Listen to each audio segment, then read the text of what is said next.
punyetang shiitake. Isa ito sa mga dahilan kung bakit namin binabalik-balikan ng Baguio. Ang masarap na pagkain. Kayo rin ba?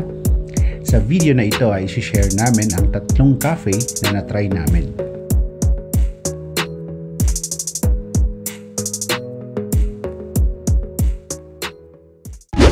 Punta na tayo sa unang cafe. Mula sa aming accommodation ay sumakay kami ng taxi papunta sa Oh My Gulay.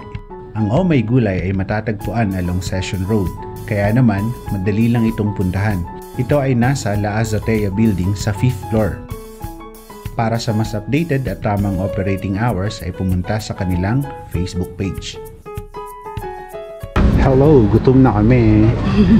Ito yung menu ng Oh My Gulay. So bale, vegetarian restaurant siya.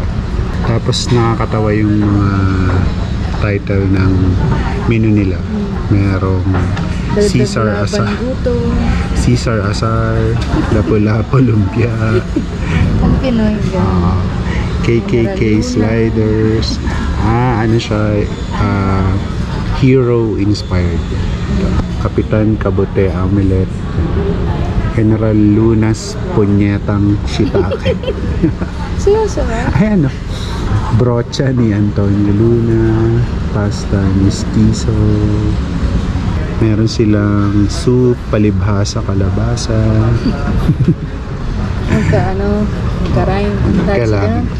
Magka-rhyme.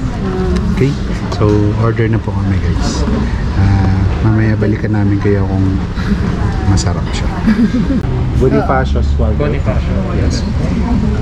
Itong yung servings ito for good for 1 lang. Good for 1 lang. Tapos paada ko ng isang kape. Nantok ako. Yung ka lang kakape? So, yun lang. Yun lang po. Isang Bonifacius. Magkakape ako guys kasi kumukulo na yung tiyan ko, tapos hindi ako nakatulog masyado sa trip. So, ang haba pala nung inikutan namin. Dumaan pa kami ng La Union. So, hindi kami dumaan dun sa expressway. Ito yung mga in-order namin. Isang diet iced tea, manga fresh, General Lunas punyetang shiitake. Ito, General Kabote. Ito, brocha ni Antonio Luna. Tapos ito, yung Bonifacius Waldorfest. Complete na yung order namin. Kamusta yung lasa? Yung sa akin, tomato sauce kasi ito sa pesto. Ang sarap pa yung combination. Sa'yo? Sa akin, mushroom with white sauce. Creamy siya. Sarap. Cheesy, no? Mag-cream crab sandwich po. Ay, kaya pwedeng pa-take out. Pa-take out na lang sila. Thank you. Thank you. Ang dami pala ng servings nila. Kaya, sabi good for 1 lang daw yung mga orders, pero ang laki ng serving. Pwede na siyang for 2. Ganun. Natakot lang kasi kami kasi baka konti. hindi pa tayo nag-breakfast. Saka hindi pa kami nagbe-breakfast. So feeling ko mauubos naman. Gutom kasi kami talaga. Pwedeng pati na nga man. Hati tayo dyan. Saka dito. Yung amay. Ang sarap ng omelette. Parang pang hotel. Hindi ko mamakompare kasi hindi pa ako. Then na-order kami na dayap. Malamig na panulak. Dayap. So yung dayap is local lemon siya.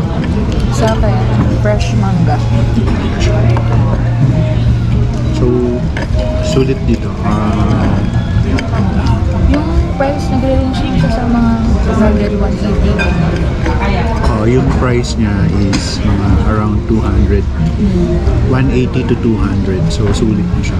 Compared sa mga high-end restaurant in Manila or in yung ganito kasi usually nag-range nito ng mga 300, 400, ganun. This is our first time to try this cafe at masasabi naming babalikan namin ito.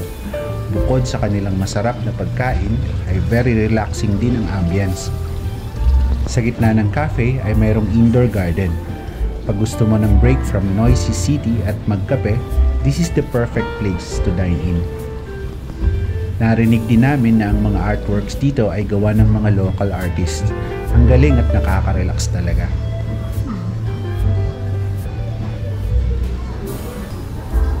Sa gilid ng cafe, matatagpuan ang kanilang dining area.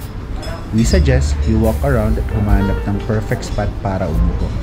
Sa dulo kasi ng cafe, nandoon ang mga overlooking spots. Kagaya nito, ang ganda, di ba? Sa second floor naman, kung saan kami umupo ay may overlooking din. Maganda rin siguro ito sa gabi. Try namin ito sa aming pagbalik.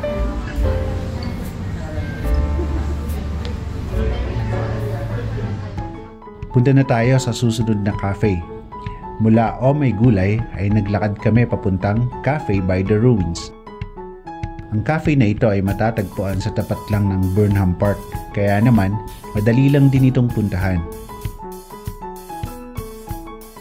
Saan po? Thank you.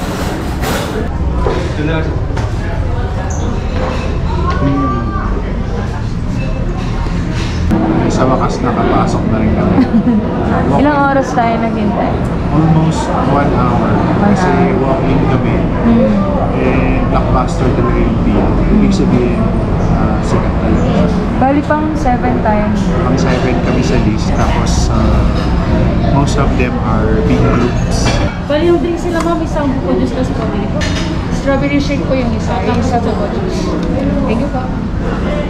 So, nag-range yung price nila from mga 200 plus to 400, mga ganun.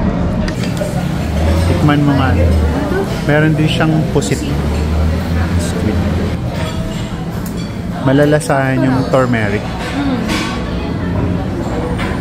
Hindi maasim, hindi mangga. Then, sakto may favorite mo yung mangga. Mangga. Kamusta naman po yung food natin? Gusto ko yung hindi siya masyadong maalat. Ito, Walang lasa.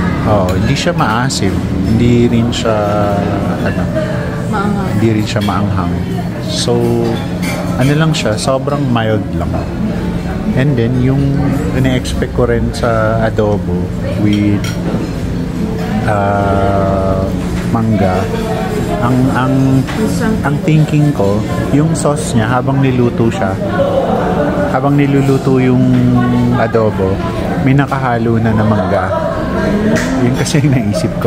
Yun pala, adobo lang siya na merong nakalagay sa side na hilaw na mangga.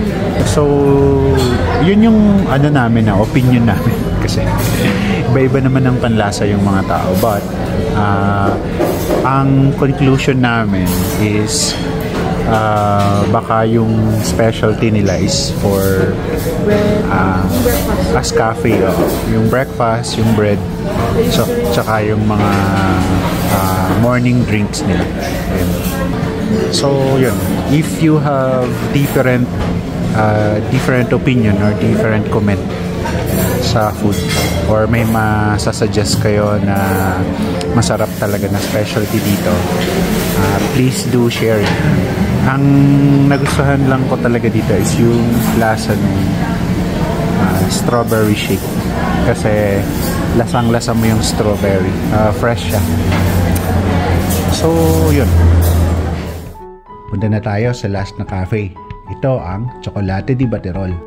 Sumakay kami ng taxi papunta rito. Ang cafe na ito ay matatagpuan sa loob lang ng Camp John Hay, kaya naman madali lang itong hanapin.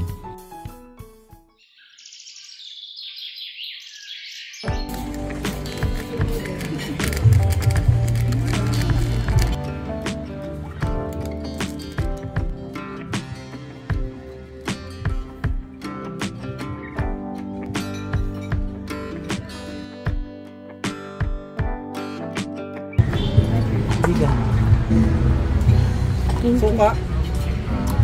Saka Dandray. Suka. Ay, Yung brewed coffee na lang. fruit ko. Yung vegan longganisa. Ano to ba? house salad with strawberry sauce. House salad na may strawberry. Malos, house blend. Ayan. Quendy. Tara, ikot tayo sa loob ng Chocolate de Baterol.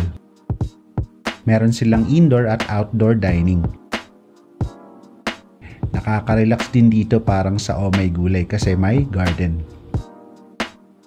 Wala na kaming nasabi sa pagkain nila dahil sobrang sarap naman. Babalikan din namin ito. Abangan, saan nga ba kami lumibot dito sa Baguio City? Kahit ilang beses na kaming nakapunta rito, hindi kami nagsasawa dahil palaging may bago. Kaya naman, pinuntahan namin ang pinakabagong pasyalan at yung hindi pa namin napupuntahan. See you! Salamat sa panonood at huwag kalimutang mag-subscribe!